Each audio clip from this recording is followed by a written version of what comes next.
Good morning. This is the 7th of February and you're right on time for the breakfast show right here on Farmers Media with me, David Kagina. I really hope your weekend went fine for you. Today being a Monday, you're expected to be starting a new week with new energy, rejuvenated from the weekend. I don't know how your weekend was, but remember you can let me know all these through our social media platforms. That is on Facebook at A Farmers Media, on Instagram that is A Farmers with a Z Media, and then we have Twitter where you can get me at @farmers_media. Remember, you can also reach out on my personal social media platforms, that is at Kagina on all of them, Facebook, Instagram, as well as on Twitter, and I'll be getting to sample some of your feedback and your contributions to this breakfast conversation right here on A Farmers Media.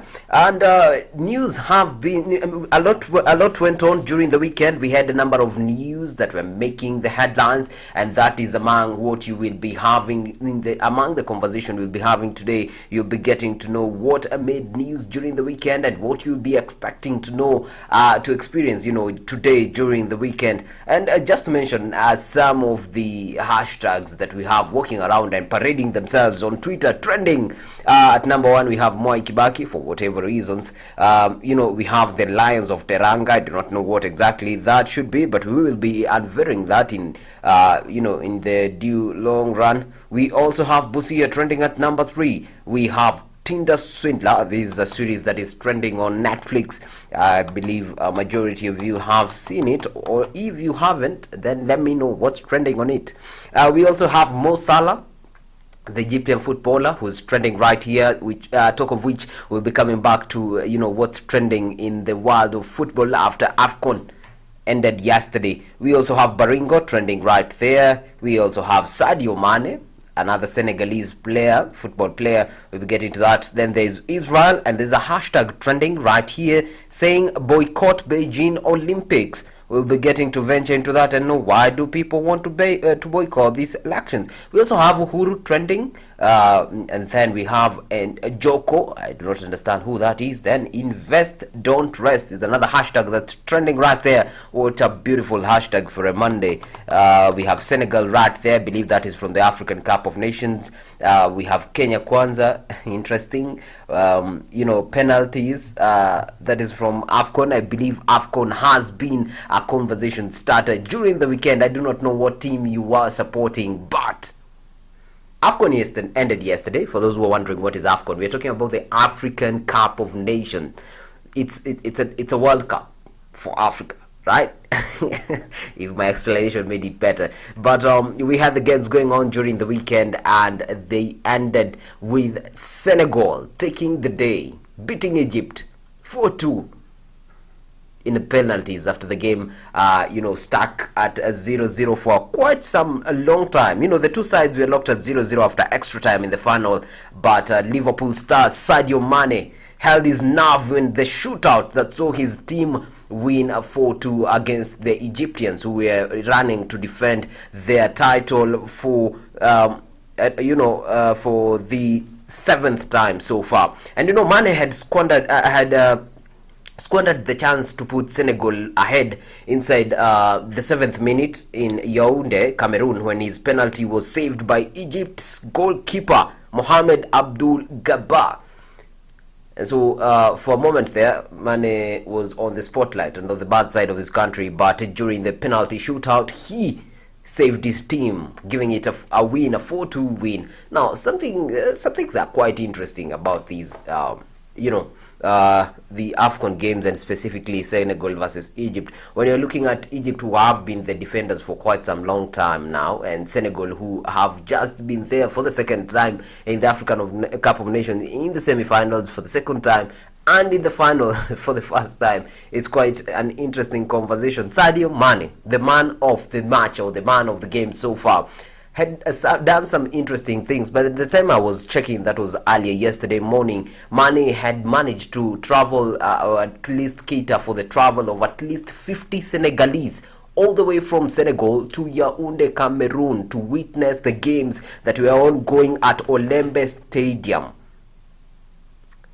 And now, if there was a man who is happy after fairing all those people, after wasting a goal that was caught by Egypt's goalkeeper Mohamed Abu Gabal, the man was able to save the day and redeem himself. And sure enough, everyone in his country, as you can see the hashtags trending on Twitter, he is the man being celebrated. He is the man who has made his country proud, and for the first time breaking the streak that Egypt had been enjoying so far. You know, they were due to extend their 8th title. Wait, not for Sadio Mane. And right there, that's news what we have from AFCON, which is quite interesting news. And looking into the other world, we had some news that will be making headlines today. There's a huge fire in Aberdeen National Park that started off on Saturday evening, and by Sunday it was still ongoing. I'm talking about by yesterday evening, and so the extent of damage is still unknown. However, we will be getting an update on that as soon as the official report is out, so as we can know up to what extent the fire has caused the damages. Remember, reach out to me through our social media platform, that is A Farmers Media on Facebook, A Farmers with a Z on Instagram, as well as A Farmers _media on Twitter.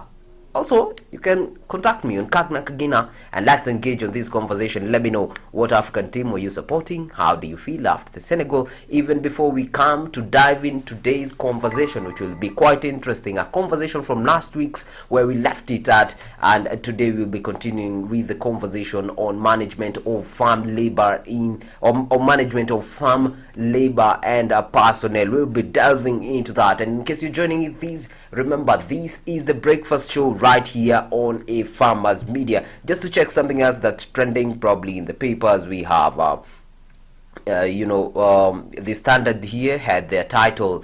The title of the paper today you'll be expecting to be reading is "Why We Left Raila to Join Ruto," says Mudavadi. So you'll be getting together details of that, because the saying ANC leader and Ford Kenya's Moses Wetangula moved to appease their home base, explaining why they chose Kenya Kwanza over Azimio la Umoja, despite their support for Raila in 2007 and in 2017, and intense criticism by, among others, Kotubo's Francis Atwoli. This is following, they were talking all these while they were yesterday visiting the home turf of, Musalia Mudavadi in hometown in Kakamega. And again, some other news making headlines here is that there's a doctor's body which has been held over 18 million shillings bail.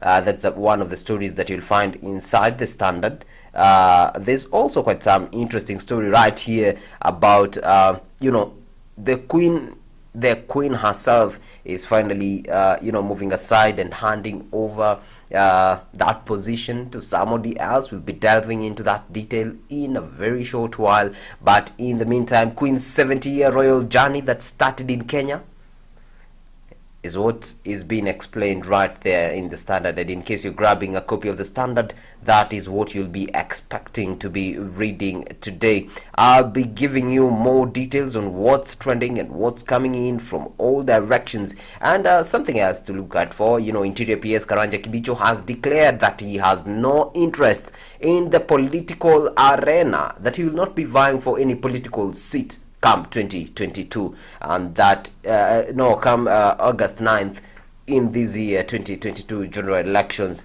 And that is Kibicho right there, saying that he will follow whatever side President Uhuru Kenyatta will be issuing a direction towards. We also have President Uhuru Kenyatta who is expected to launch the Universal Healthcare (UHC) at Port Reitz Hospital in Mombasa.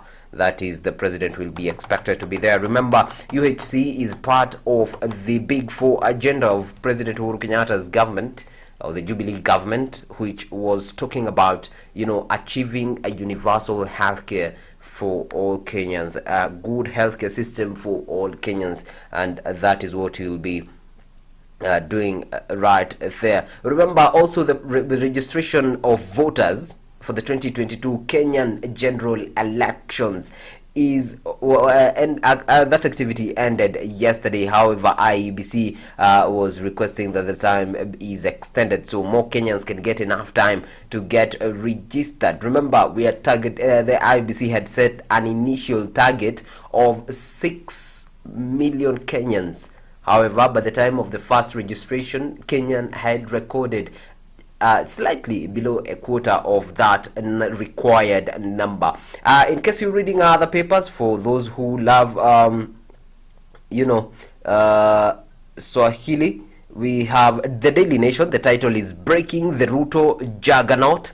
That is in the Daily Nation. That was their title for the paper today. And in sports, we also have Mark Vivian for football's forgotten hero. That has been highlighted by another paper right here. And probably just to mention what the headlines of other papers have been, we have Taifa Leo, which says its title is Mikakati ya Uhuru kuuza Raila Mlimani. I believe this is President Uhuru's Kenyatta's bid to sell, or rather publicize, Raila Odinga in the Mount Kenya region. That is among the highlights of Taifa Leo. We also have Karua akoroga hesabu za kura la eneo lake. That is Martha Karua right there being mentioned in Taifa Leo. Remember, Martha Karua yesterday said that she will not talk, she will not comment about being Raila's running mate unless Raila Odinga does so himself. And there is they've also mentioned Cameroon wajiliwaza kwa shaba. That means that Cameroon became the hosts of the African Cup of Nations that ended yesterday, where Senegal captured the first position, Egypt second. Means Cameroon won a bronze yesterday at the third position despite being the host. Now that's the title, Cameroon wajiliwaza kwa shaba. That is Taifa Leo for you right there. We also have the Business Daily, which says that tycoons tied to Chinese contractors face probe. Yes, they'll be talking about that and many more right there. We also have CBK in talks with the IFC. We also have Ethiopia shields M-Pesa from license freeze. That is right there in the Business Daily. There's also something else here where Equity KCB Group make it top of the 500 bank brands. That is quite interesting. The Equity and KCB Group make it to the list of the top 500 bank branches in the world. We also have a pension returns up 5% on stocks gain at the NSE. That is it for you who are investing in the stocks. We also have Treasury moves to lock corrupt leaders out of office, which is quite interesting. That is the Business Daily for you, and that are among what they will be discussing today in that paper. I had given you a highlight of what is happening in the Standard newspaper in detail. And just to check another paper, we have Daily Nation that I told you says breaking the Ruto juggernaut. In case you will be buying that paper, that is the story that's leading right there, I believe, coinciding with what we had earlier right there in Taifa Leo, which was talking about Raila, Uhuru, and William Ruto, Musalia Mudavadi. Those are the political stories making the news right now in the political scene. We also have here MPs poke holes in the CBC. This is right for you right there on the Daily Nation. We also have here where take it from me, it's over between Uhuru and Ruto. That is Nairobi Senator Johnson Sakaja being quoted right there in the Daily Nation. I can see them also. There's a story here about the war against malaria and the price of rice as well currently in the market, which is quite an interesting conversation right there. And in this post, we also have here there's a story here where CS6 voter listing extension in regions plagued by insecurity. That is the Cabinet Secretary for Interior Security, Fred Matiang'i, who is requesting that the period for registration for those in areas affected by insecurity to be extended so more can be registered, because these exercise had been hampered by security insecurities in the region, where we also have this story right here, same in the Daily Nation, where MPs Union poke holes in competency-based systems and the curriculum, that is the CBC, led by the Cabinet Secretary Education George Magoha. We also have something here on the sports desk of the Standard that they've highlighted. It's a winning start for head coach Spire at Gor Mahia. Quite interesting right there.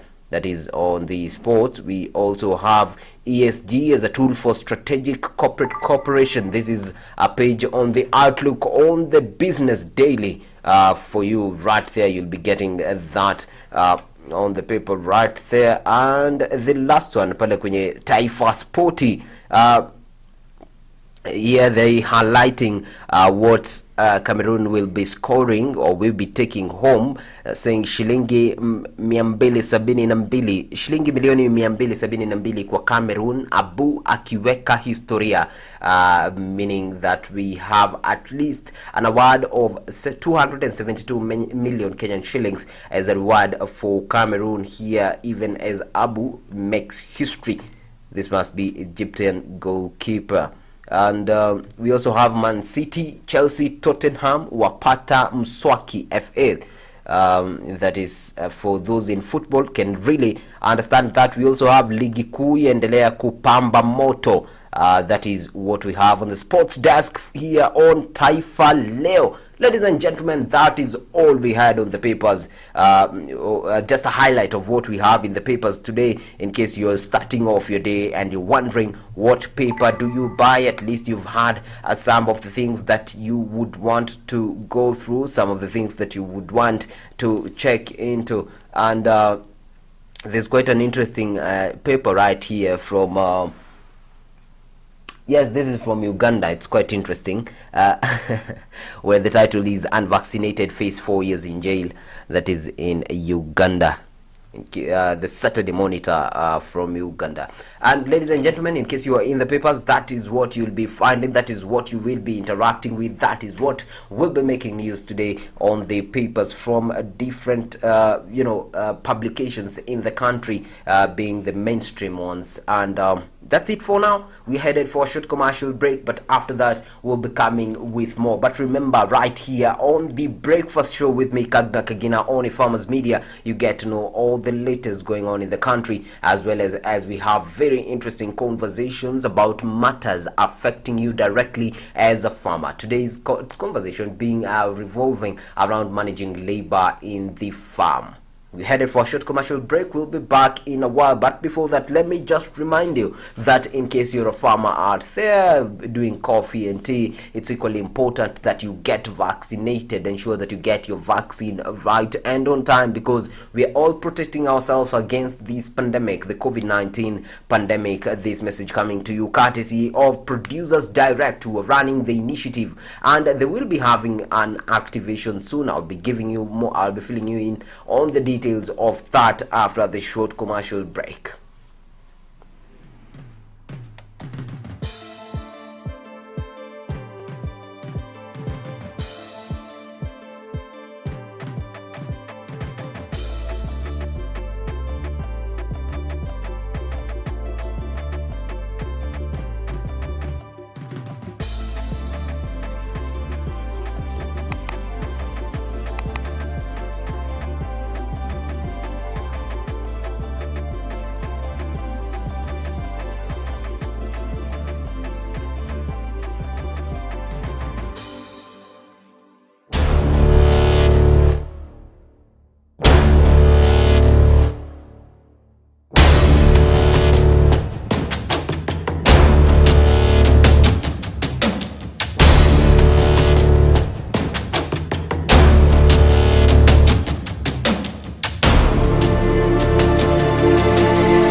Welcome back, welcome back, welcome back. In case you're joining us right now, then you're right on time for the breakfast show right here on a Farmers Media with me, Kagna Kagina. And sure, we have a lot in store for you. We have been discussing what's making headlines in the papers, and now we head on with the conversation. We continue with the conversation on what's trending and what's making news currently in the world. And just to notify you, we'll be engaging later on this conversation right here, managing the labor in the farm. We had it last week in detail, and now we're going to proceed from where we left at, and we'll be venturing into that intensely. In case you missed the first part, just to mention for those who were watching AFCON, Senegal carried the day with Sadio Mane giving it a win of a score coming 4-2 against Egypt, putting Cameroon, the hosts, at the third position, ladies and gentlemen. Now moving on and coming back to Africa, but before we go to that, let me just remind you,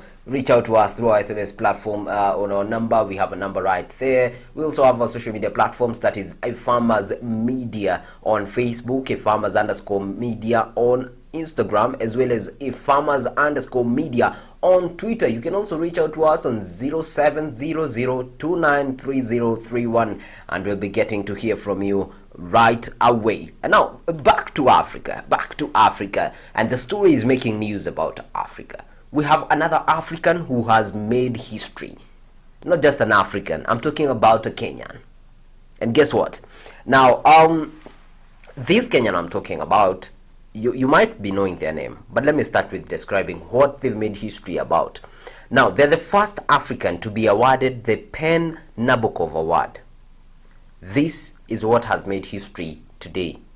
They're the first African to be awarded the PEN Nabokov Award. And you know, the PEN America judging panel hailed the writer's work as greatly honest and sensitive, describing him as a transformative figure in the African literature. Guess who that is? We're talking about none other than Ngugi wa Thiong'o. Ngugi wa Thiong'o has been awarded the first African, PEN Nabokov Award. Very interesting. You know, the acclaimed Kenyan author has been honored with the award for achievement in international literature. Remember, he is the first African to win such a prestigious award. The book that got him that position is The Birth of a Dream Weaver, which was named as the recipient of the title. The ceremony is slated to be held on February 28th in New York City, and just to remind you again, this African who is making this history is right from here in Kenya. Interestingly, this award comes with a prize more than you can imagine. So the prize will come as 5.6 Kenyan million shillings.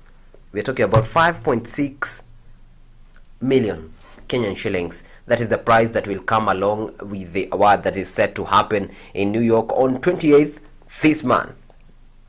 Also, founded in the award itself was founded in 2016 by some Russian author Vladimir Nabokov. Vladimir sharing the award with the prime minister of the country, or the president, that is Vladimir Putin. And the award recognizes living authors whose body of work, either written or translated into English, represents the highest levels of achievement in whatever world, be it fiction, non-fiction, poetry, drama, etc., etc. Remember now, Ngugi wa Thiong'o is marking his 84 years. He's marking 84 years. And in case, just to give his educational background, he is a distinguished professor of English and comparative literature at the University of California in Irvine, USA, and holds over 10 honorary doctorates degrees from, among others, Yale University, University of Leeds, New York University, and the University of Dar es Salaam. Right there, we're talking about one of our own, a Kenyan like you and I, 84-year-old Ngugi wa Thiong'o, who's pocketed that prestigious award that comes with a prize of 5.6 million Kenyan shillings. Sure, lucky for him and lucky for his skills, you know. When we talk about an African winning, gives us more motivation of ourselves getting into those positions of winning and becoming better at exactly what we are doing, breaking the barriers. Ladies and gentlemen, Now, just to move on to our conversation that we had ahead for you right here on management of labor in the farm. Just to recap on what we had last week, we had a very interesting conversation last week. Last week we said most of the time it's not an ultimate solution, but most of the problems with our laborers or the people we are managing on the farm can be dealt with at the point of recruitment. That is what we said. So we said whatever problem we are having or whatever problem we are struggling with can mostly be handled at the point of recruitment. And so just a recap of what we discussed last week when it comes to management of personnel and labor in the farm. We say that don't just rush and employ. Step number 1, go to your farm, scout, do an assessment, identify the needs of your farm. That we discussed as the first step that you need to do when it comes to recruiting your laborers. Assess the need on your farm.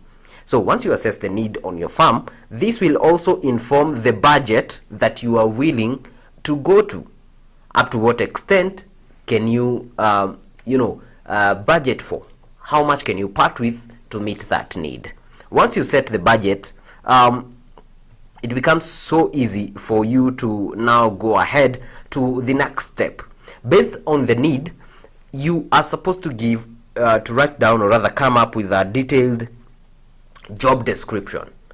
With a job description, this entails what these people will be, the person coming on board, what they will be doing, what are the knowledge and skills they're supposed to be equipped with. If there's a training, what training should they possess? If there's experience, in what field should they be having the experience? And we say this will help you in cutting out all those who have not met this criteria. They will not be coming on your farm, because eventually you become frustrated when they do not deliver. And once they know the expectations before, then it becomes easier for them to deliver. And second point, we went to you publicizing, making public the position, and saying now you need this person. Clearly on that list you have given the job description. On that list you have given the amount of money you want to pay, or rather that you can withhold until the negotiation stage, but at least the job description should be out there for those seeking that job position.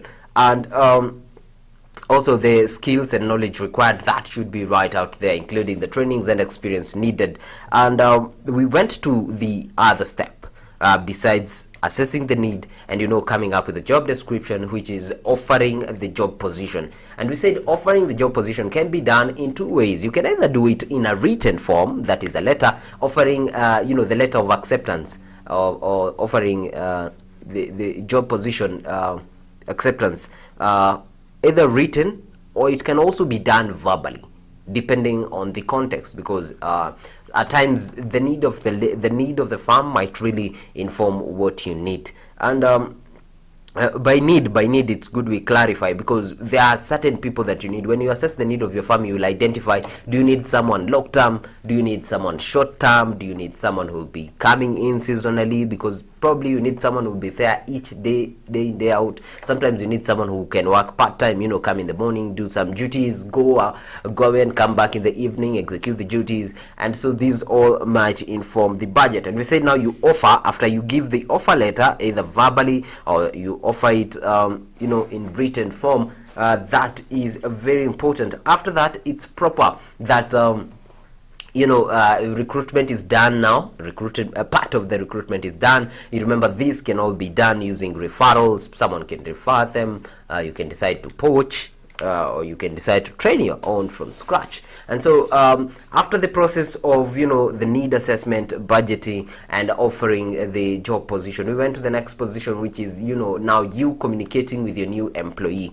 Among the things that we mentioned or highlighted essentially were that you need to give a very detailed explanation of your farm, a brief history of your farm, such that when these people are working on your farm, they understand your vision, they understand where you want to go, they understand the goal you have, and they will clearly understand why you do things the way you want to do them. Because probably you've tried them and they've failed, it's been a try and error for you, or rather you've sought advice from professional agronomists, etc., and you saw it fit to run the farm the way you are currently doing it. And so it's very important that you give them a brief history and a brief tour of the farm. This means that you will also be explaining to them what they will be doing and what is expected of them, be it how they're performing their duties, how long they're doing it, probably if you'll be having a work schedule, when they are supposed to report for work, or when work is supposed to start, when they're supposed to do certain activities, how they're supposed to do them, and for how long. Also, it's very important that you indicate, some of these things. You've mentioned, yes, there's how much you're going to pay them. Probably you negotiated that before before you offered the position. However, it's very critical that you confirm with them, or you talk to them about when you will be paying them, how much you will be paying them. By what means will you be paying them? Is it the bank? Is it cash? Is it M-Pesa, mobile money? Or is it a check? Whatever, are you going to be doing barter trade and giving them something instead? But you need to be very clear on the means and how and when you will be paying them, so it becomes very easier on your end and as well as on their end, even as they plan for that. Because sometimes you end up being on the wrong side with these people because probably you failed what you did not properly communicate about the wages. It's very crucial. Also, it's important to mention, if you have any other incentives or commissions or something of the sort, it's very important that you mention such, so that for motivation and everything. We also said it's very important also, as you do all that, it's important that you maintain a very clear port of communication between you and the laborer. Very crucial, such that in case they have any issue, it will be very easy for them to come to you and address it. And in case they are struggling, it becomes way easier. In case there is a challenge on the farm, it becomes so easy for them to come to you and explain that to you. But in case you're bullying them, you see, now this becomes even difficult. Not just for you, it works against you. One, on the farm and how the farm is functioning, and two, in matters retention, because many will just move on quickly, and that is the problem many farmers have been experiencing right now, losing laborers. I was supposed to be joined by the human resource expert Kelvin Minor to talk in detail about these things, but he has passed his apologies that he will not be able to join us for today. But sure enough, thank you, Kevin. We'll be having him later to have, or rather delve deeper into this conversation, matters human resource when it comes to the farm and how it should be done, what should be done, and how it should be done. And so we've just to those most of the things that we highlighted the last time we were having this conversation, when we spoke of how to offer these job positions. And you might prefer getting into contracts in some situations, or sometimes written contracts, sometimes verbal contracts and verbal agreements. We have also agreed that be kind on these people. Be clear on the breaks. What kind of breaks will you be having? What time are you going for lunch? How are they expected to be wearing? Some of these basic things that would lead to a conflict between you and your employees. If you have things done in a certain way, it's very important that you clearly communicate that at the point of recruitment, because we say samaki mkunje angali mbichi. That is the best point to lay down your agreements before starting to introduce new rules later on. And after the break that will be going on in a very short while, we will be delving deeper into what do you do to keep them on the farm. You have recruited, yes, that is step number one, and now you need them on your farm, working and functional. You surely need a few things to do. You need to change a few things. You need to probably keep on or retain the few things that you have been doing, and we will be exchanging more notes on that even as the conversation continues. Remember, there is this conversation that we've been pushing throughout the week. We have been talking about the safe use of pesticides. Ladies and gentlemen, we have been talking about the safe use of pesticides, a campaign being pushed by Markup Kenya in collaboration with UNIDO. They're pushing for the safe use of pesticide. And just to highlight, among the things that they're saying is hashtag Dawa bora mazao bora. The better you use these pesticides, the better your produce is set to be on the farm. The better you use these pesticides, the better you utilize them, the better your farm is set to be. So dawa bora mazao bora. You use them to benefit you, not to harm you. And among the things, just to highlight among the few things when we are discussing, and rather when we are talking about the safe use of pesticides, ladies and gentlemen, it starts at the point of purchase.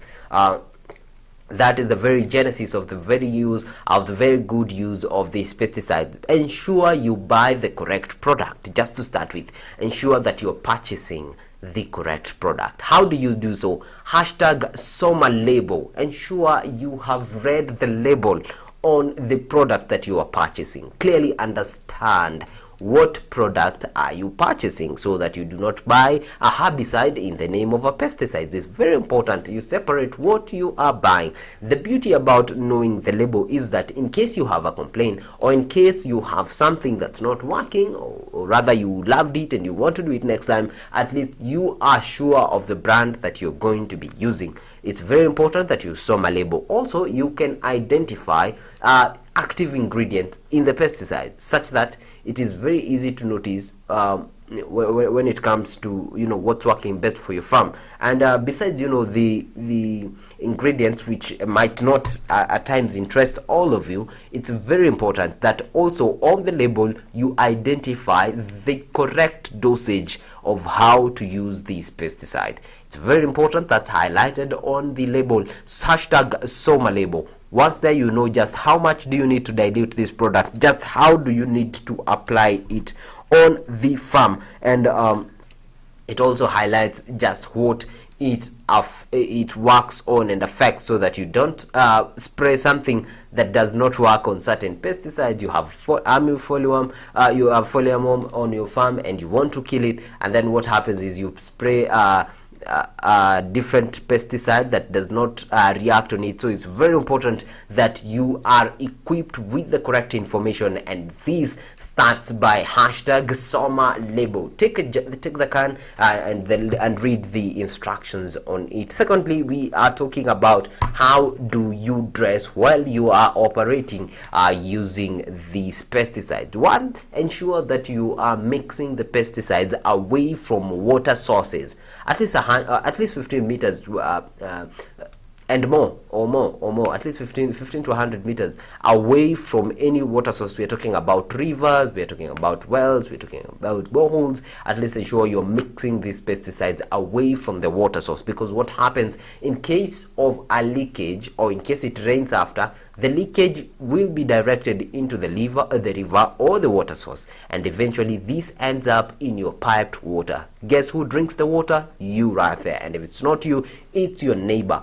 And we say our health and our health is the responsibility of every individual, be it you, be it I, and be it that other human being. And so it starts with you when it comes to ensuring the health use of these pesticides. Also ensure that when engaging with the pesticides, be it with the mixing or diluting procedure, or while you're preparing it for use, it's very important that you clearly dress appropriately for that situation. This might include you having some goggles on. You'll be having that later on. You might consider you having some a pair of goggles on yourself to ensure that the pesticide does not come into contact with your eyes. You might also consider having a mask to ensure that you do not breathe in that pesticide. Remember, I always remind you, you are not the pests.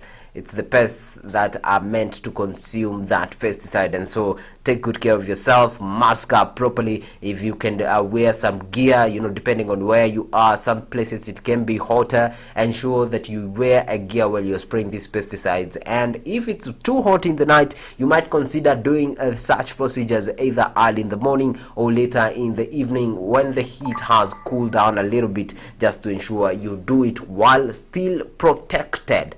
ladies and gentlemen, importantly, you need to be well protected. Remember, this initiative, it's courtesy of Markup Kenya and UNIDO. And just to mention something else that you ought to be doing while interacting with this pesticide, ladies and gentlemen, is ensure that the place that you're storing this pesticide is well labeled. That in here, there's a hazard notice right out there, so that anyone getting in there should be aware that they are coming to a place where they will get into contact with pesticides, so they can take proper care of themselves. Also ensure that once you have completed the mixing, probably there's some leftover that you intend to use next time, you have retained some, just ensure that you do not remove the original label on that can, because #SOMA label is very important every time before you utilize any pesticide. Reason being, once the label is on, it's very easy for you to tell the next time you're coming to use it. It's very easy for you to tell if the product has expired, if the product is still fresh, or just in case you forgot the direction as to how to dilute it or how to utilize it or the correct dosage for it. The instructions will be right there on the label, and once you retain the label on the product, it's very important for all those instructions. Secondly, ensure that at least these pesticides are stored, and other drugs in the farm are stored away out of reach of children. Ensure that children cannot reach these products. This can be done in several ways. One of them is ensuring that they are put in a cabinet that is locked. Ensure they are put in a cabinet that is locked, that children cannot unlock easily.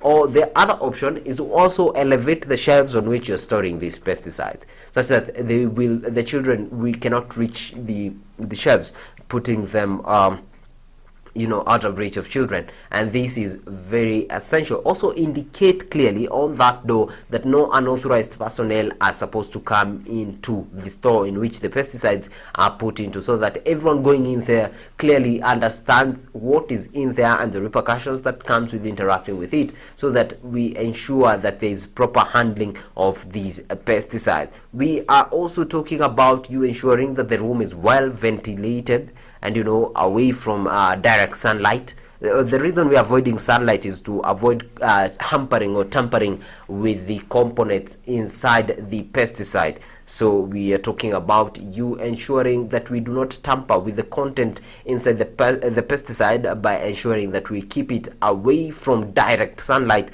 as well as ensuring that the room is properly ventilated for all those coming in. And just to mention also, remember to put a hand washing station right outside the storage facility. Remember to put a hand washing station right outside the facility in which you are storing your pesticide, just to ensure that in case you touched a surface that had been spilled over by these pesticides, it's very important that you clean up, so that you don't end up consuming this pesticide. Remember, these are just some of the highlights that you should be considering while using the chemicals safely. We will be highlighting more of that. Remember, this campaign is courtesy of Markup Kenya in collaboration with the UNIDO. We'll be headed for another short commercial break, but after that we'll be coming to delve in deeper into a conversation of managing farm labor, or managing labor in the farm, as well as the personnel on the farm. Don't stay far.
art and science of cultivating the soil, growing crops, and raising livestock. Agriculture provides most of the world's food and fabrics. It is not only a source of food and income, but also creates employment opportunities for many people in the world. Over 1 billion people worldwide work in agriculture, generating 2.4 trillion for the global economy. The global impact of farming on the environment is revealed that 40% of the Earth's land is now given over to agriculture. Agricultural development is one of the most powerful tools to end extreme poverty, boost shared prosperity, and feed a projected 9.7 billion people by 2050. And we, the Our Farmers Media, roll the carpet for you as we welcome you to our thrilling farm visits to different farmers that educate and inspire you in different sectors in agriculture. Catch us also on our shows on all our social media platforms as we bring you educative and informative information that will help you learn and guide you on your agriculture journey to success. Our farmers attain knowledge and grow profits.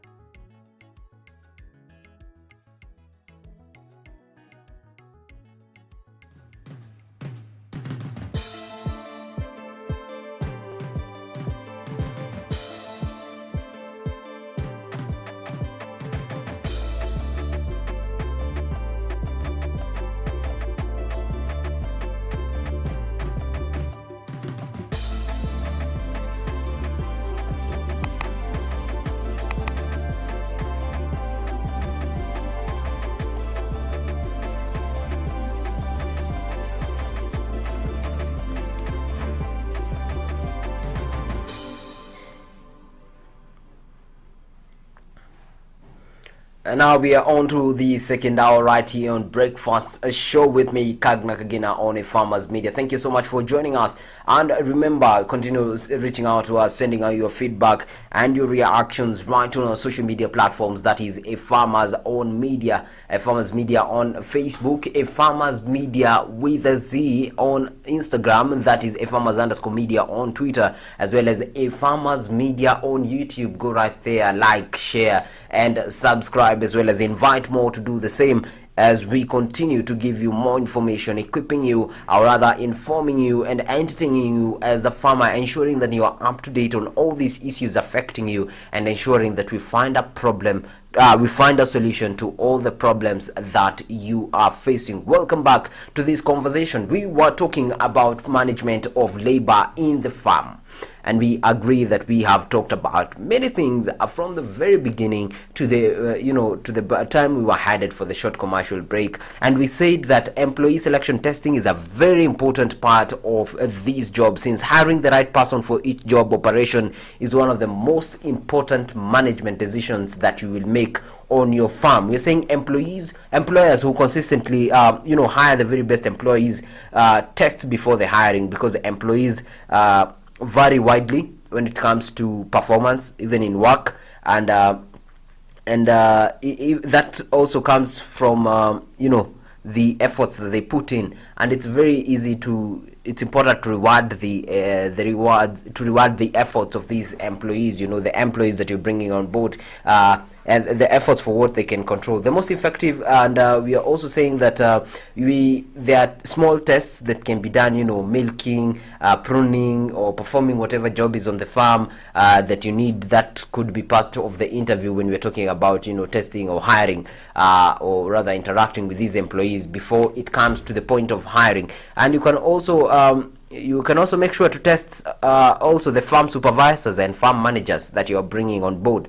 That is to avoid hiring based on an interview alone, because as you realized, it is one thing to converse and talk verbally then it is another thing when it comes core ground, especially on the farm where we're talking about execution of duties. We are talking about having your stakes in the arms of a laborer. You cannot afford to have that in the wrong arms, that such that by this small test you'll be doing before hiring will ensure that you have the correct person on your farm. If it's milking, you've verified they can milk properly, and so you are assured that your cows will continue or rather even improve in their production because they are being milked in the correct manner.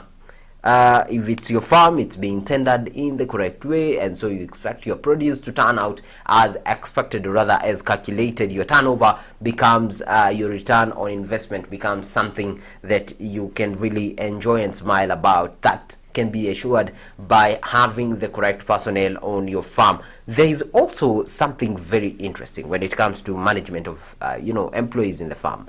A very interesting conversation, a conversation most people don't want to talk about, but it's an interesting one. We talk about incentive pay. A pay for performance approach rewards productivity and also the quality work. To be sustainable, the pay method should how you're paying it should be beneficial to you as well as to the person receiving it in the long run, such that these employees feel that they are rewarded of their efforts, and so this motivates them to do more and more and more and more and more, and that way the reward, or rather the incentive, comes back in terms of more production or better production or higher quality when it comes to matters production on your farm. And that is rewarding them, the employees, for efforts on the things they can control. Cleanliness, you can reward that. Neatness, or rather timeliness, management, correct time management, you can reward also for that. Those are some of the pointers that you don't have to exactly tell someone do this, do that, but by rewarding when they do correctly. We all love rewards, don't we? We all do. And so incentives sometimes work miracles on these farms when it comes to the employees, once they realize they can be rewarded for doing their jobs. Also, avoid perverse incentives.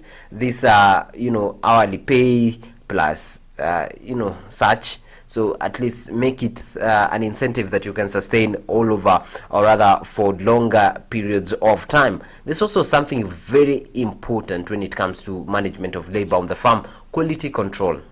You're torn in between how do you ensure that you have quality production in your farm, and while at the same time being lenient with those who you're working with. It's very important. Quality control is very, very, very important, because this should inform whatever decision that you're making on that farm. Quality control, you know this as a farmer, what you need from your farm is good production. And so quality control, even in terms of service delivery from the laborer, is something that is very important. You need them to be delivering quality. As before the break, we were talking of this initiative. When you're talking about safe use of pesticides, you need quality control. Quality control, ensuring that whatever is being used and however it's being used, it's being done in the correct way. Because we say most of these products end up on the plate or on the table, on the family table, and we want whatever these people will be consuming to be something that is really, really, really consumable and palatable to their health, something that is healthy for them. And so quality control on your end is something that is also very essential in ensuring these laborers or these personnel on the farm perform, or rather deliver, quality work, right? The more quality it is, the better the produce it is, and the better we can always come back to you as a farmer for more and more and more produce. And remember, when there's lack of quality control in terms of what work is being done, how is it being done, this in short is what we are calling the supervision of the duties being executed right here. It might end up with demoralization, kinda, where you have employees who just work for the sake of work. They're not really they don't have the morale per se, but if they're looking forward to being supervised, and they're looking forward to having someone checking the controls, congratulating them when they should, giving critique, both constructive and positive critiques of their duty, and giving feedback on their performance, live feedback on how they are performing on the farm is very important, because it ensures that they feel motivated a little bit, and they get more intentional in achieving the quality standards that ought to be achieved on that farm, because when they know when the assessment comes and they've done good, they might get themselves on the right side of the management, they might land an incentive, and after all their productivity will be rated highly. It's also very essential. Now this is a conversation for another day. This is where we hope to really engage our human resource manager Kevin Miner, who I have promised will be coming in later on. He could not manage to come today because of several reasons, but however, employee discipline and farm supervision is something else that should be taken into consideration. And when we are talking about employee discipline, we are talking about farm supervision. This becomes a very essential part of the farm, because consistent consequences for the violation of clear rules is needed when it comes to the farm. We have to, you have to put it very clear, with your employees, with your laborers, with your personnel. You have to put it very clear what the consequences of consistent violation of clear guidelines should be. We are talking about simple things like, locking a certain gate somewhere, closing a certain greenhouse somewhere, applying a certain pesticide at a certain time, weeding at a certain time, planting, or rather following a schedule at a certain time, feeding the animals. When someone or even treatment, or rather even how they interact with other employees, if they consistently break the rules of how they're expected to be, at least consequences should be very clear. They should understand that once I receive the first warning, the second warning, the third warning, this is what happens. Probably I'll lose something, or probably I might be forced to leave the farm. That should be very clear to ensure that their discipline is on the top, because discipline needs to be carried out without giving offense at all costs. And there's much training you can provide for the supervisors. Remember, when it comes to interpersonal relationships between the supervisors and the workers, you're dealing with people and not machines, so they need those interpersonal skills. So you might consider also having a training for the supervisors in as to how they can offer, or they can maintain discipline on the farm without being offensive. Also, remember, for indiscipline on the farm, it's either you pay now or you pay later. You don't milk now, what the immediate repercussion is that you do not have the produce when it's needed, but the eventual repercussion is that your cow may alter its milk release patterns, because it's not used to that.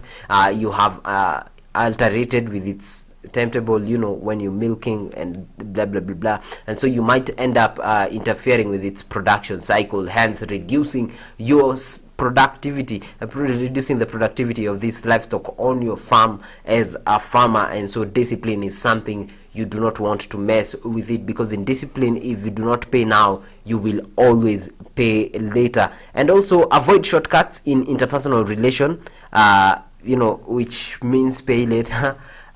When someone, this you can talk with the supervisors, and if you're the direct supervisors, among the things that you should consider is call out mistakes when the moment you see them on the farm. Once you see a mistake, call it out for as soon as you see it. When you're talking about pay now or pay later, pay now is the best way of dealing with discipline, especially when it comes to the farm. You realize there's an error here, just call them, correct them in the best way possible, ensuring that you remain humane even as you're talking to these people, so that they do not feel demeaned.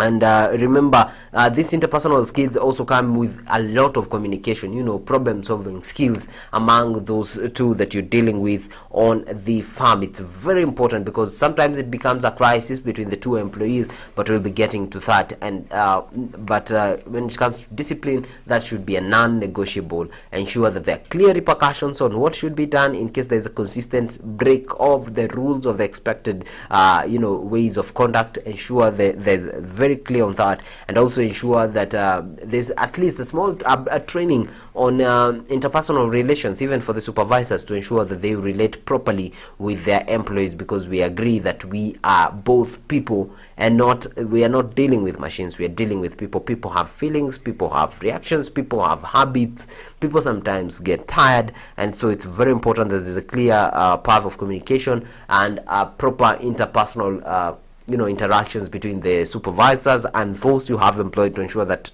discipline is stuck to and farm supervision is executed to the best of their ability. The other thing that we could be looking at right now, which if you are writing, in case you're noting them down, is at number 5. We are talking about negotiated performance appraisal. That is a negotiated performance appraisal. Once, yes, they have been working, but you need to have a list of things that you've been looking at to decide whether they have performed, they have not performed, how good they're doing when it comes to their roles, how are they delivering on their deliverables, are they achieving them, how are the goals, have they met the targets, all these things, the key performance indicators, ensure that you have them. This is where now the supervisor and the subordinate separately prepare a list of what the subordinate does well. So you might tell them, you have been working on this farm, this is what you do, please prepare a list of things that you do well. And again, the supervisor on the other end prepares a similar list of what he thinks the subordinate has been doing well.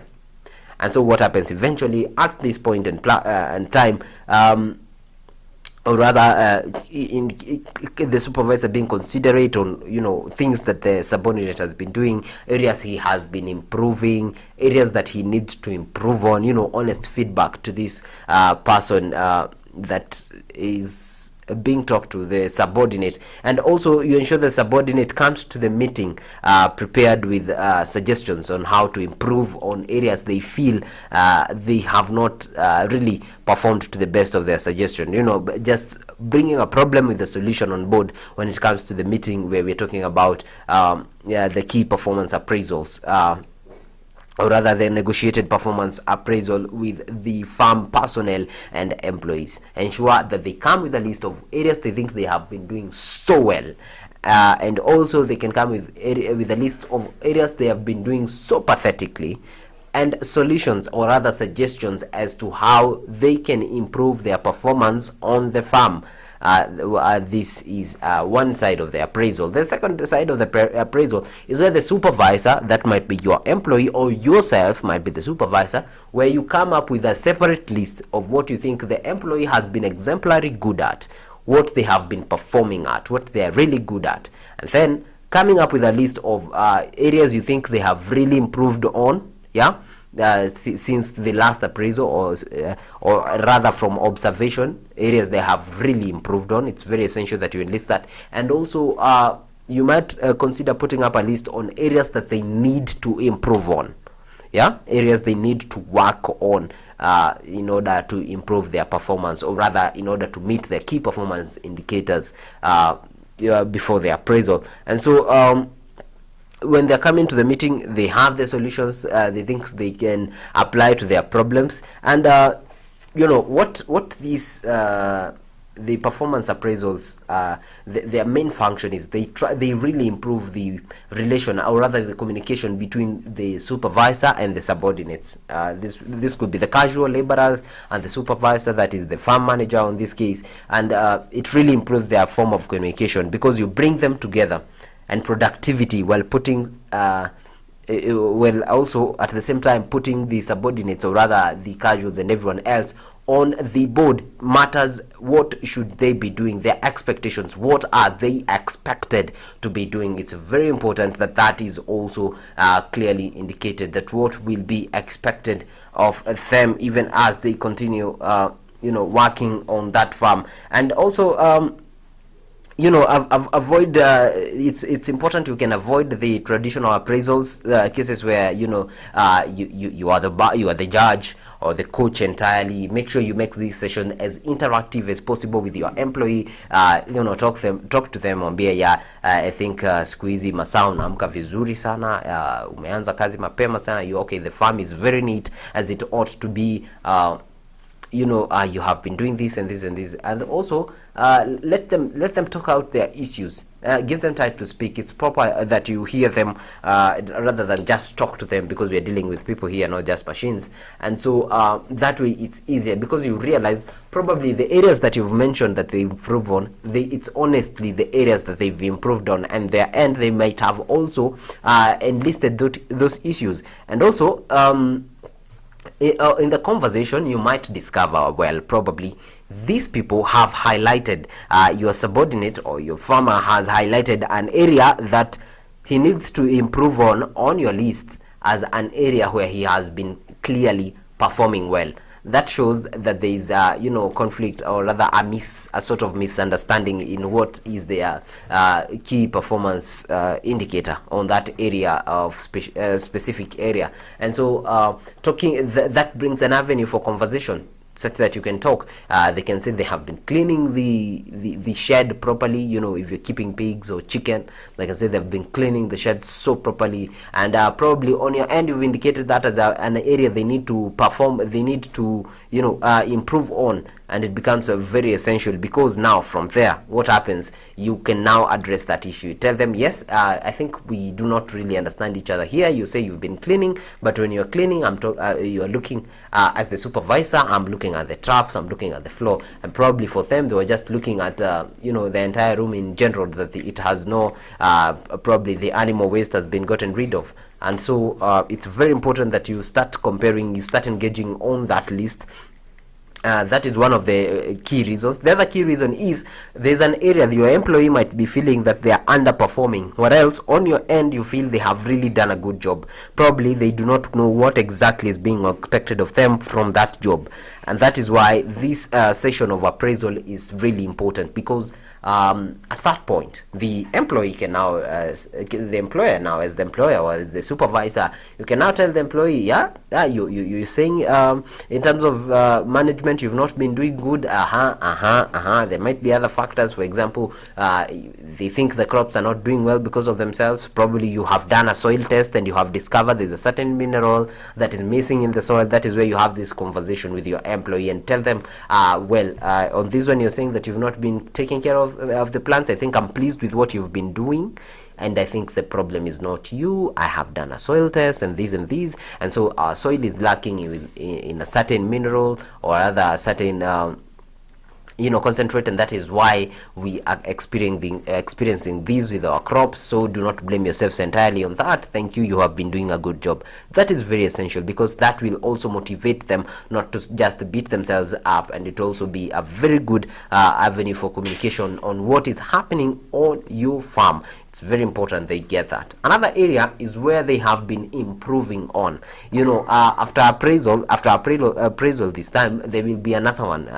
Depending on the frequency that you decide to have them. You might decide it's after 3 months. You might decide it's on a monthly basis. You might decide it's on a probably weekly basis, depending on the type of nature of the specific job that these laborers and personnel on your farm are dealing with. So the next time you're meeting, it's important that you highlight the areas in which they have greatly improved in.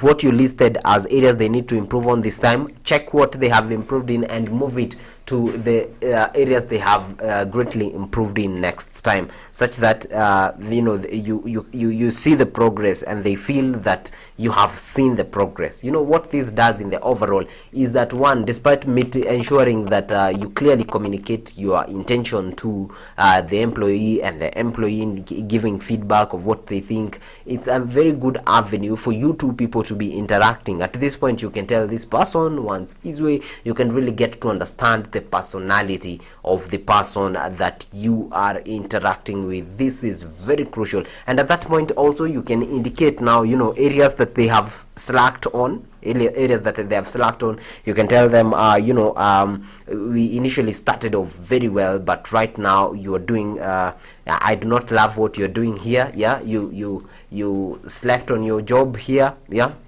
so work on these areas. That is very important. The moment you're having that conversation, it ensures that besides you having a good communication channel between you and your employee, it also ensures that you hear from your farm, because sometimes you could just be giving instructions and you do not get an avenue to hear or listen what's happening on your farm, because probably these employees fear you, or they, all that boss and subordinate protocol that comes around. And so when you're doing an appraisal, this is a very good platform for you to hear them out and genuinely know what is affecting them. Probably you'll ask them, why are you not performing well in this area, and they'll give you a solution and they'll tell you blah blah blah. Probably things are not delivered on time, purchases are not made on time, or rather it could be there's a certain thing that is affecting that side of the farm. That is why that thing is not happening correctly. For example, there's a tree right there that could be dropping lots of leaves on the farm, or rather be shedding lots of shade on the farm, and that is why your vegetables on that side of the farm are not doing good. And it's very probable that your employee who works on that farm noticed that and realizes that, and if you're giving that as an indicator of an area they need to improve on, they will communicate properly of what is ailing that, and you might consider substituting that small tree, for something that is better. Say cut it down and plant a fruit tree that will be of more benefit to the land than the tree that is currently there. These are just some of the conversations to some of the pointers and indicators you can have on your farm, just to ensure that every Monday we improve the relationship between you as an employer and also the laborers and the personnel on your farm, ensuring that they learn as much as possible, and also that you learn as much as possible and improve on where you've been working on properly, to ensure that you maintain a working relationship. And right now we'll be headed for a commercial break in a short while, but before that, just to remind you on the safe use of pesticide, ladies and gentlemen, we talked about the purchase, summer label, we talked about the storage, on how you should store these pesticides to ensure that they do not come into contact with other people inappropriately. And we left at the point where we were saying at the entrance of the storage facility where you're storing your pesticides, ensure there's a hand washing station for anyone that will be in there. And now just to give a highlight on some more pointers on what to do to ensure that even on your farm that there is safe use of these pesticides. We are talking about the person who is spraying. Ensure that immediately after they spray, they ensure they clean themselves, with soap and water. Soap and water has been recommended as one of the solutions to proper cleaning and ensuring that you get rid entirely of all the pesticide that may have landed on the surface of your skin, hands, or even face, to ensure that you do not consume that, or that does not remain there and end up consumed by other people close to you, directly or indirectly. So clean up using soap and water. There's also the gear that is being used during the spray that could include the sensor pump, the pump that is being used in that case. That could include the jars that you used mixing. Ensure that you rinse these things properly, that you clean them properly, and to get rid of all these traces of pesticide. You also have the clothes that you might have on. We're talking about goggles, we have masks, we have the other gear that you have on, the gumboots. Ensure that they are also equally cleaned. And something very, very important we are talking about is ensure the proper disposal of these containers that came containing pesticides once you're done with them. Proper disposal means that they are not reused. Ensure that these containers are not reused at any cost, because once they're reused, it becomes very dangerous for those remaining, or rather those in the household. For example, if they're tempted to reuse them by putting some food remains in them, or rather some things that are edible inside of them, that means they're putting you on the line, and that is risk in itself. So to ensure that these cans are not reused, triple rinse them once you get rid of the pesticide. Triple rinse them. The first time tingiza mwaga, second time tingiza mwaga, third time tingiza vizuri, sure it's rinsed, and pour at least 3 times. Rinse at least 3 times. After that, ensure that you perforate those cans. Perforate them such that no one else can reuse them. Perforate them, and after that, flatten them or squeeze them up, flatten them such that no one else will be tempted to reuse these cans, and that way we will be ensuring that we are maintaining the safe use of these pesticides. Remember, this campaign is coming to you courtesy of Markup Kenya in collaboration with UNIDO right here on the Breakfast Show with me, Kagna Kagina. And thank you for engaging with me. Remember, our lines are open, all our platforms are open for engagement. That is Farmers Media on Facebook, Farmers_Media on Twitter, as well as a Farmers with Z Media, that is Farmers Media with Z, that is on Instagram. And we will be sampling now your feedback immediately I come from this break, but in the meantime, don't go far.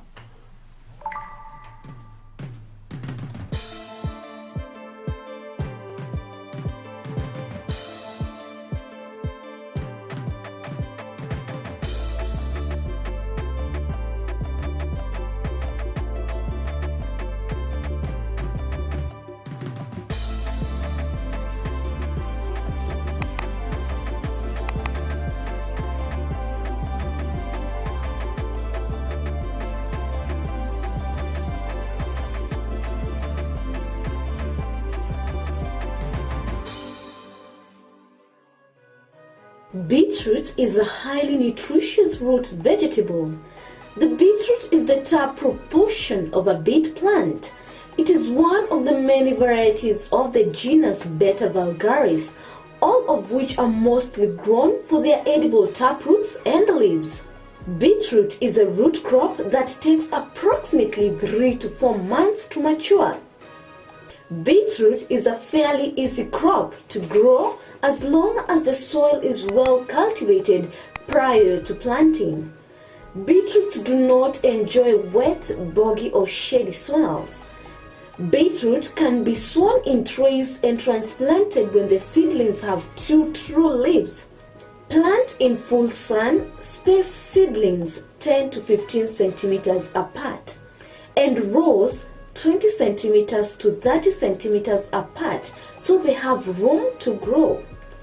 Beetroots are also ideal for containers or raised beds.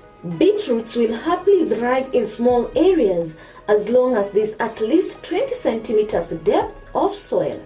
Beetroot has been used not only for food but also for treatment for numerous conditions.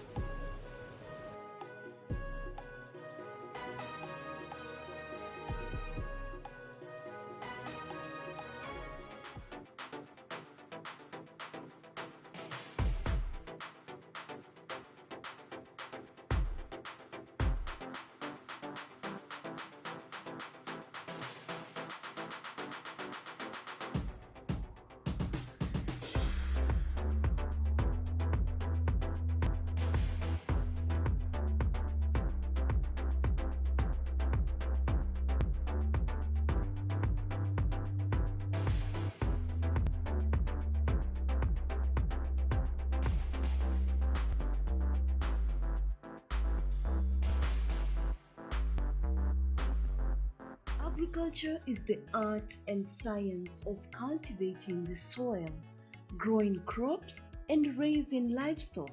Agriculture provides most of the world's food and fabrics. It is not only a source of food and income, but also creates employment opportunities for many people in the world.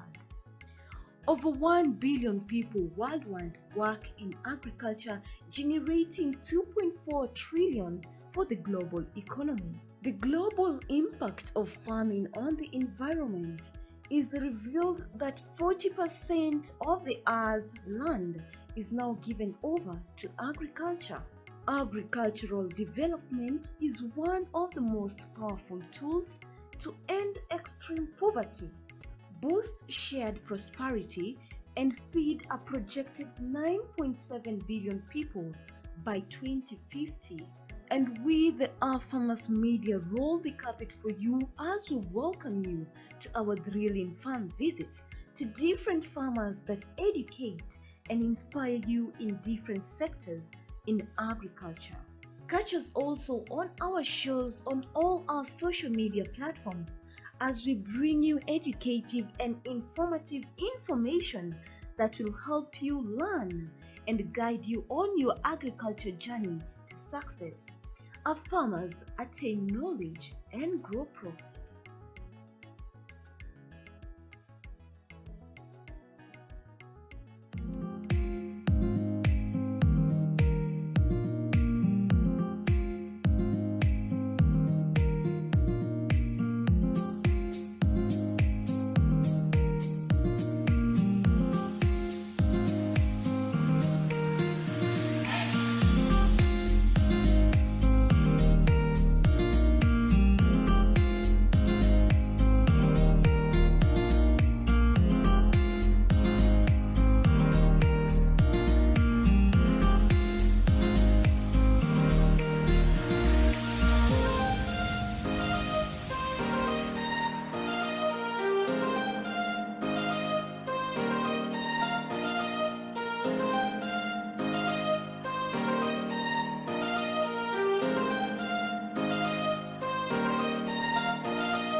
Now it's 8:38 East African time, and in case you headed to job, this is the breakfast show right here on a Farmers Media with me, David Kagina. A little bit of traffic updates for those headed to work right now. We are being told that GPO roundabout, Kenyatta Avenue till Valley Road are all clogged up.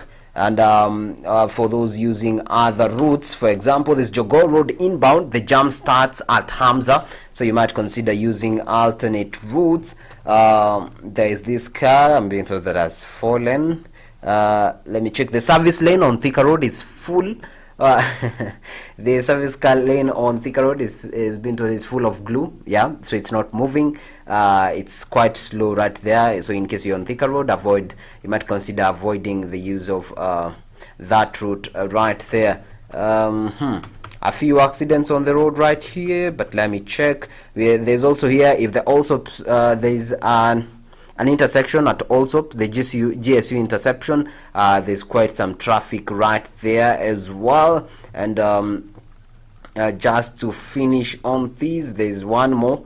The stretch between Muthaiga police station and Pangani underpass is a mess as well, and so people are requesting that it is addressed. Yeah, those stuck there have been there for more than 20 minutes so far, even as we speak. That is it on the traffic update. So in case you're using those routes, you might know what to wait for ahead, what to expect, or rather consider alternative routes. Thank you so much for joining us back on the conversation that we were having right before we headed for that commercial break.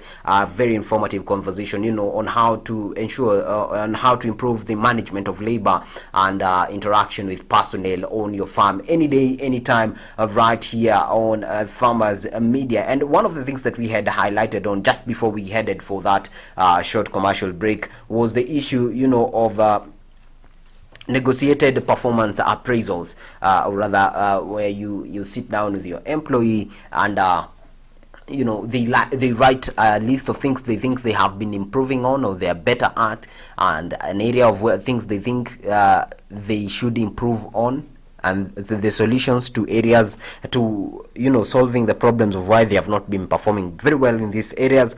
And also the employer or the supervisor, on the other hand, sitting down and coming up with a list of they think this employer has been working has been exemplary at, as well as indicating, you know, areas that they need to improve on, and observing also that the areas that they have they've really improved on as well. This is to ensure that they give up a good feedback to the employee, and so eventually you find that there's a good we say that this will bring a good communication, you know, between the subordinate and the employer through the supervisor, ensuring that the two have a very good channel of communication. And also you know, this will also give the employer, the supervisor, a chance to get real feedback on how their farms are doing, what's ailing them, and ever ensuring that they become open-minded and they hear out the issues on the farm and the issues affecting their laborers, so that you do not just have your laborer moving. At least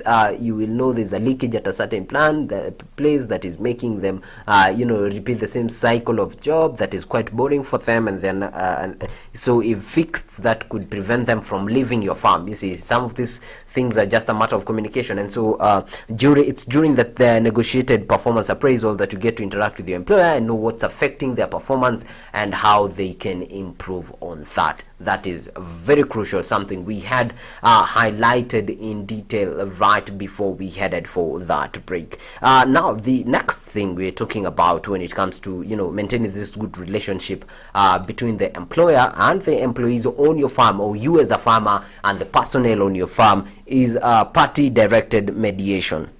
So this party mediated mediation, this occurs now most especially when you have one or two or more employees on your farm, or rather personnel on your farm. So we say when you have two axes in one axe, that is an African proverb. When you have two axes in one axe, there's a very high chance that they'll hit each other. That so happens to humans. So just like ions would hit each other if placed in one basket, and so are humans, because we are brought up in different cultures. Sometimes we speak different languages, sometimes we have a different way of doing things, sometimes we have a different worldview informed by different things, probably our religions. You know, your worldview could be affected by your level of education as well, and the level of exposure, sometimes even experience, and sometimes intelligence could also matter. And so you might find conflict is not really something that we should be surprised when it comes about. And so now that it is expected, it's the party directed mediation is one way of dealing with the crisis, or the, you know, the conflicts on the farm. So by party directed, this means that you as the owner of the farm, or the supervisor, or the manager, are not involved in providing the solution in this fight. What do I mean? What I mean is, in case there's a conflict between two employees, right? Two laborers or two farm people on your farm. In case there's a serious conflict between them, what you do is hold a separate meeting with every one of them. Hold a meeting with every one of them separately. So what this ensures is, in the separate preliminary meeting, this will ensure that your employee will vent their frustrations. Yeah, they can say what's disturbing them. They can talk clearly about what's aching them about the other employee. They can be very open about it. They can talk about it. Here you can listen to them. You know, you can listen to them separately. You know, the beauty about when you're listening to these cases separately is that one does not fear speaking because the other one is not around. Yeah, so you get the truth. You get to the truth of the matter, and you can tell with your human instincts who is on the wrong or who is on the right. But that is not for you to show, right? You are not. Remember, you're not playing the role of an arbitrator right here. So you are not supposed to give your opinion right here. What you're supposed to be doing is listen to these people more. Yeah, you're just a mediator. So listen to them properly. Listen to the problem they have on the table. Listen to the point of conflict that they have raised right here. And it's also very important that you coach them on effective ways of responding during the actual meeting. Yeah. So listen to them, let them vent in the whatever words they may vent, and then during that meeting, during that preliminary meeting, ensure that you coach them properly on how to respond during the meeting where the other employee will be present, by telling, things like telling them not to be very defensive, to mind the language they're using when they're talking to the other person. Ensure that just ensure that you coach them how they will interact, or rather how they will behave in the final meeting. And remember, don't take sides. Never take sides in such when you're getting to solve conflicts on the farm. Don't take sides unless it's extremely open that one person is on the wrong. But try as much as possible, don't take sides. So what you do is, after the first meeting, after that meeting, you've heard them out, they have vented honestly, because they don't fear the presence of the other person. They have spoken as much as they can. You've coached them properly on effective ways to respond without getting defensive. Now after that, the next point is leading a joint meeting. A joint conflict resolution meeting. This is where you bring in both parties. Remember, these are the parties that you had a separate meeting for earlier on. So you bring them both on board. Now you have them in a joint session. You, as the mediator, or whoever the mediator is, ensure you sit far away from the two people. This ensures that these people realize that the solution of solving their conflict is among them. This puts you away from being the mediator, the arbitrator. This ensures that you're just a mediator, ensuring that the two of them who are having a conflict are both the people who will come up with a solution to their own problems and their conflicts. And that is very essential, because if you act as an arbitrator, what happens is, after you leave, these two people will not understand the need of being together, or rather working together, or won't see the need of working with each other. And so when you sit away from them, it makes clear that the conversation and the solutions will come from both the parties. And so you had them separately, now bring them together, let each person address the problems they have, right? Tell them, you can ask them, party A, so what happened? Or rather, what's ailing you, or rather, what's the source of the conflict? And then they speak, and then you remember you coached team B as well on how to respond without being very defensive. And so you'll hear out the issues on conflict, and then you let party B speak what is ailing them, or what is disturbing them about party B, and they'll get to air out their problems. And that way, now both parties have made clear what is ailing them. Now ask them now clearly, party A, you have said what party B has done to you, and you have heard what party B says you have done to them. So what do you think are the solution, among the solutions, or rather, how do you think we can solve this issue? And let them speak about that, let them solve it themselves. And so among the issues, they'll do what they'll do is they will that will propagate a very good and harmonious environment among the two, because the both of them will come up with a solution. They'll agree, we have been arguing over omitted responsibilities, or rather, we have been blaming each other. We have been shifting the blame on each other. So what do we do? Probably they might decide to come up with a routine timetable on how they can be executing these duties to avoid a blame game, and that is a solution in itself, and they've come up with it. So the beauty of that is that because it's both of them who came up with that suggestion, they will have to follow it. And remember, earlier on we talked about having very clear repercussions, put out consequences or repercussions of someone who consistently breaks the rules, or rather the agreed set of conduct. And so even as they come up with the solution, let them agree also on that. Yes, you have put these out, these as the rule, the consistent rule. There's a timetable you have put here, clearly indicate the consequences of not following that timetable that they've come up with, the consequences of not following the solution that they've come up with. And so that might involve laying them off, probably, or that might involve some other repercussions, and make that very clearly, ensure that is very clear at the point where you two, you three, or the number of people who are listening in on that conversation are fair. Ensure that that is very clear, that one, they come up, they speak about their issues and what is ailing them. Both parties speak, right? Yeah. Secondly, they both suggest solutions to those problems, what they think can be done to prevent that which is happening right now. Yeah.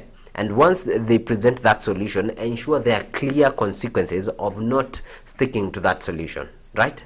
So that ensures that this is a proper conflict management meeting. However, it's done in a party-directed mediation, such that it's the employees who will be coming up with the problems and coming with the solution, and you will be performing the role of a mediator and not an arbitrator. That way, leaving you on the neutral, ensuring that you do not take a side, because if once the employees feel one person is favored by the employer, that becomes an avenue for conflict among the two, and that affects performance on your farm, and you want maximum performance on your farm. And lastly, in this conversation, ensure that you have frequent decision-making meetings. These are essential. These are crucial meetings. Decision-making meetings can be done in this way. Ensure that all participants, your farm laborers, yourself, anyone participating in the field, in the meeting, ensure that they feel free to give ideas. Ensure that they do not feel limited to give their ideas. They should speak out whatever they think. Make this an environment, a relaxed meeting. Yeah, in this decision making meeting, make sure it's a very relaxed meeting where anyone can speak anything and they will be heard. Ensure everyone is heard. So in case you will be the one moderating this meeting, ensure that the voice of every person is heard. They do not just speak. Ensure they speak and they feel heard, right? If it's a suggestion, let it be heard properly, and that will be beauty. And so ensure that they give ideas also. Yeah, they just give an opinion. They give a clear opinion. Yes, they also give a clear ideas as to what should be done, where to improve what product. Ensure that they give good ideas on how to improve the operations of the farm, on how to improve the relations between them and you, on how to improve the relations between each other, on how to better the production. Probably they tell you an example I'd given on earlier on of a tree that is probably hindering a production on a certain end of a farm. Ensure that they give ideas on how these problems can be solved. Yeah, they raise a problem and a solution. Ensure they feel heard as well, and ensure it is safe to hold differences in opinion. Yeah, make it very clear that, and ensure the environment is very hospitable to anyone who has a difference in opinion, such that they both can differ. This one can have a contradicting opinion to this one. That ensures that we hear from all ends. You're making an informed decision based on everyone's opinion and ideas all are heard, and ensure that it's very clear. And also avoid solutions that do not examine extraordinary situations and what to do during those exceptions. Yeah, so ensure that you do away with ideas that do not put in place extraordinary exceptions. This means whatever ideas that you guys are bringing on board, or rather that are being suggested in the decision making meeting, will be used in all cases, even in those extraordinary positions. You're talking about someone becoming late, for example. Yeah, just you're addressing the issue on lateness. You talk about the issue of lateness. Whatever the ideas being brought on board, probably you guys are bringing in a checking in system where you can tell the time the person has come in, but ensure it handles all the extraordinary exceptions.